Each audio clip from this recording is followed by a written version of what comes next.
El propósito de este video es que al final entiendas qué es la economía, cómo abordar esta ciencia que influye en tu toma de decisiones diarias. Tanto si ahorrás, gastás o invertís, lo decidís utilizando herramientas económicas para analizar y sacar un mejor provecho de tus ingresos. Si estás interesado en saber lo que hace un economista para entender la economía, comprender de mejor manera qué es un mercado y qué enfoques tiene la asignatura, este es el video para vos. La economía es de las áreas más influyentes e importantes de la sociedad. La definición convencional nos dice que es la ciencia que estudia la administración de los recursos que son escasos, es decir, que son finitos, que se acaban. Su importancia va más allá de la necesidad de los individuos de consumir bienes y servicios. También es necesaria para las empresas, pero sobre todo para poder tomar decisiones por parte de los estados. Pero cabe destacar algo que no es menor, que el objetivo final de la economía es estudiar a las personas y sus interacciones con el medio. Tenemos, por lo tanto, como propósito final el bienestar social, tratando de utilizar esos recursos de manera eficiente para sacar el mejor provecho posible. Por lo que al ser algo tan amplio, el economista no tiene solamente un área de acción. Es por lo general una carrera académica en la que la investigación es uno de los principales objetivos. Obviamente se podrían dedicar al área corporativa, aportando desde cualquier área relevante a la economía de la empresa. Pero el punto es que no es tan fácil determinar una única tarea para semejante profesión.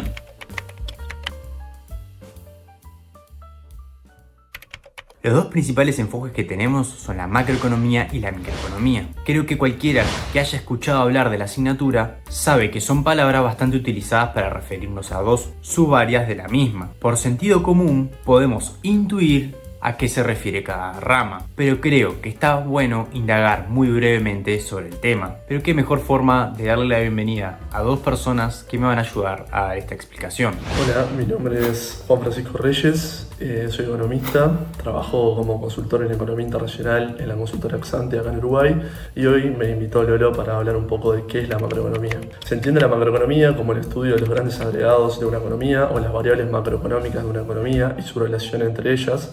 La macroeconomía estudia a la economía en su conjunto y no a un consumidor o una empresa como sí lo hace la microeconomía. Algunos ejemplos de variables macroeconómicas relevantes que podemos escuchar en el día a día es la inflación, el empleo, la producción, el consumo, la inversión, las exportaciones o las importaciones. Y bueno, la macroeconomía estudia las interrelaciones que hay entre ellas. Podemos poner varios ejemplos. Quizá la inflación, entendida como el aumento generalizado y sostenido en el nivel general de precios de una economía. Cuando aumenta mucho el nivel general de precios, lo que nos ocurre a todos es que perdemos poder adquisitivo. Vamos a adquirir menos bienes con el mismo dinero. Esto hace que se vean afectadas nuestras decisiones, tanto de consumo como de inversión, y por lo tanto la producción de una economía decaiga. Eso hace que generemos presiones alcistas en los salarios. Querramos que nuestro consumo real, o sea, nuestra cantidad real de dinero no se vea afectada y por tanto demandemos mayores salarios. Al demandar mayores salarios, las empresas también incurren en mayores costos con el mismo nivel de producción. Por lo tanto, esto puede terminar generando que se empleen menos personas y por lo tanto aumente la tasa de desempleo. Y ahora hablemos un poquito sobre microeconomía.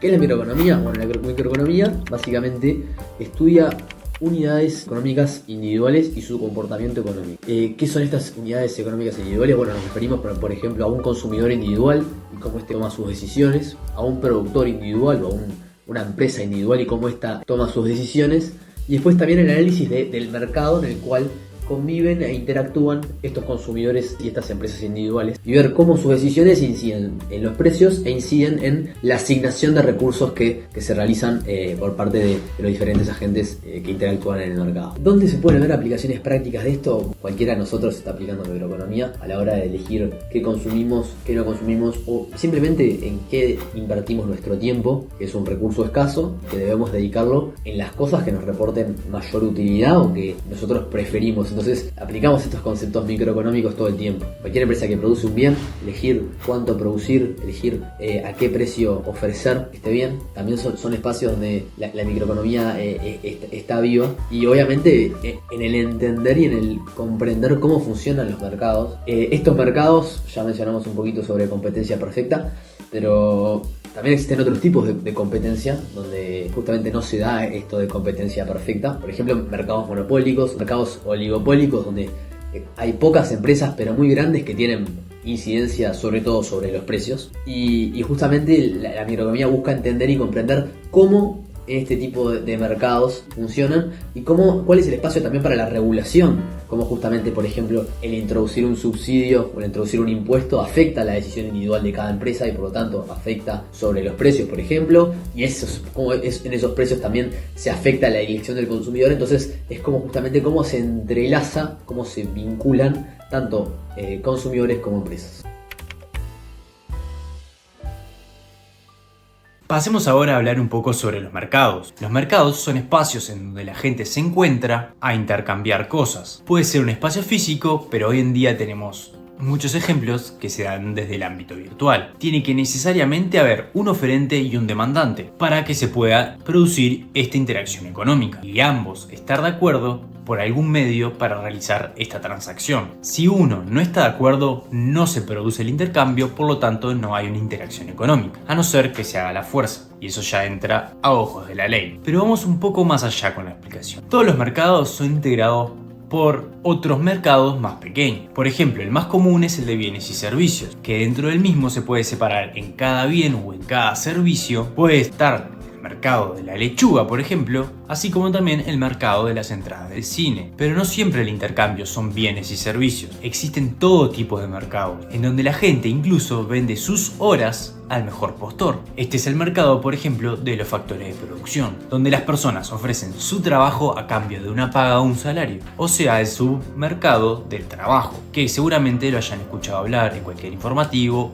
o en cualquier canal. El desempleo es tanto, la tasa de actividad es tanta y así sucesivamente. En este mercado también se comercializa la maquinaria, los edificios para poner las fábricas, etc. Otro mercado sumamente importante es el mercado de dinero. La moneda también es demandada y también es ofrecida. Si vemos, por ejemplo, el peso argentino, hoy en día es muy poco demandado gracias a la gran oferta que hay. Esta oferta de que hay muchos billetes generan lo que llamamos inflación. Por lo tanto, la gente se quiere deshacer de los pesos argentinos para cambiarse de moneda y empezar a demandar otra moneda. Por eso podemos analizar de que si nosotros congelamos los precios a nivel de estado, la demanda va a seguir estando y va a generar el mercado negro donde la gente intercambie moneda sin necesidad de la ley, ya que saben que ese peso no va a tener tanto valor el mes que viene, seguramente no te convenga tenerlos y te conviene gastarlos todos. Por lo tanto, si te quieres deshacer de la moneda, se llama tener poca demanda de dinero. Después tenemos mercados mucho más complejos, como puede ser el mercado de capitales, donde entran organismos como la bolsa de valores, mercados de derivados financieros, mercados de deuda, de emisión de bonos, donde los estados se financian para obtener dinero, entre muchos otros. Si se ponen a investigar, van a ver que cada subgrupo tiene su mercado en específico, donde se controlan los precios y las cantidades van variando. Si quieren ver un video de qué es la oferta y la demanda y cómo se comportan en situaciones bastante estándares, pueden ver mi video sobre este tema.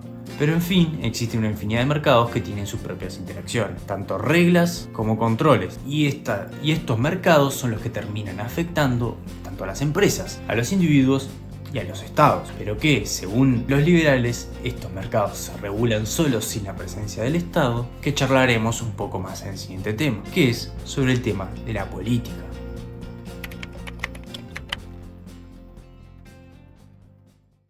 La política es afectada por todos lados gracias a la economía. Es sentido común afirmar que es la economía la que ha regulado y dominado el ciclo de los líderes durante toda la historia de la humanidad. Si la economía está bien y la gente tiene para comer y para gastar, el líder con grandes chances vuelve a renovar su presencia. En cambio, si la economía está mal, la legitimidad política y de un gobierno va a ser muy afectada y por ende activar los mecanismos sociales del ciclo electoral. Por otro lado, la presión de algunos lobbies económicos dictaminan incluso la agenda. Pueden generar que se hablen de ciertos temas y presionar a los medios para que no se hablen de otros. Otra forma de afectar a los gobiernos es indudablemente la situación económica internacional. Si el comercio internacional se encuentra en una faceta con precios desfavorables internacionales para los bienes que que mi país produce puede llegar a la quiebra a muchos estados y por ende una crisis política y social. Veamos el caso de Venezuela. Hasta que no hubo una caída en el precio del barril de petróleo, no empezó la inestabilidad social. Si vemos, volcaron todos los recursos a un mismo recurso económico y cuando este cayó generó grandes y profundos malestares económicos. Es acá que viene la importancia de una muy buena gestión política económica. Y como siempre decimos, la política y las buenas decisiones por lo general no van de la mano. Existen muchos factores que la intervienen y por eso es muy importante que tengan la facilidad de delegar independencia a las instituciones económicas. Por ejemplo, a los bancos centrales y a todo lo que tenga que ver con la interacción con el mercado. Si la política fiscal y monetaria son muy distintas a lo necesario para el país por otros factores, sean políticos o sociales, es muy probable que eso termine conduciendo a una muy mala gestión económica. Un ejemplo dentro de lo que es la política económica es la política monetaria. Los gobiernos a través de los bancos centrales velan, o sea, su principal objetivo es la estabilidad de precios y por tanto que la moneda no pierda su valor, tratar de tener una moneda fuerte, competitiva.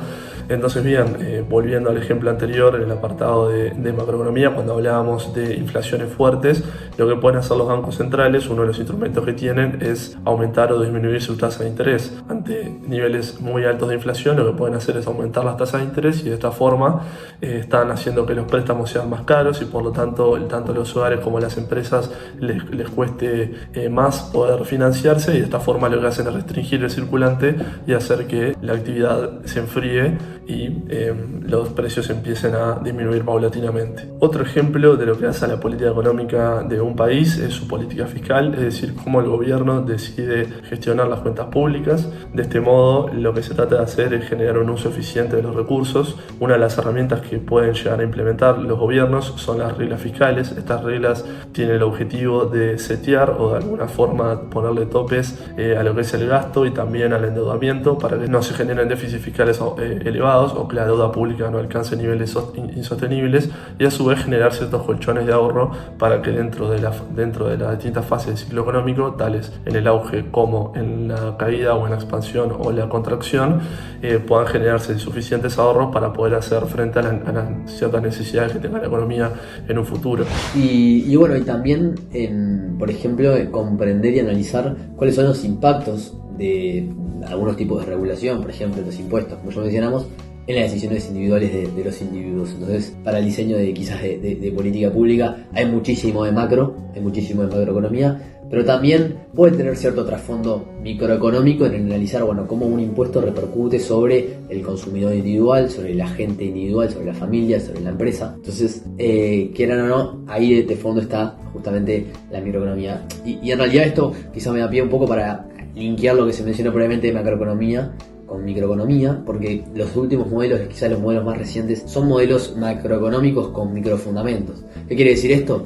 Que el modelo macro intenta explicar la globalidad y el funcionamiento de una economía, pero que toma como supuestos micro para alcanzar elementos macro. Y eso en realidad es muy interesante y está muy bien que sea así. ¿Por qué? Porque en realidad, para analizar la globalidad de la economía está compuesta por agentes individuales. Entonces, los resultados globales no son otra cosa que los resultados del comportamiento de cada uno de los agentes que interactúan en un mercado y que dan justamente esos resultados globales. Entonces, la interacción entre el micro y la macro se estaría dando, por ejemplo, con esos modelos macroeconómicos microfundados o con microfundamentos, por así decirlo.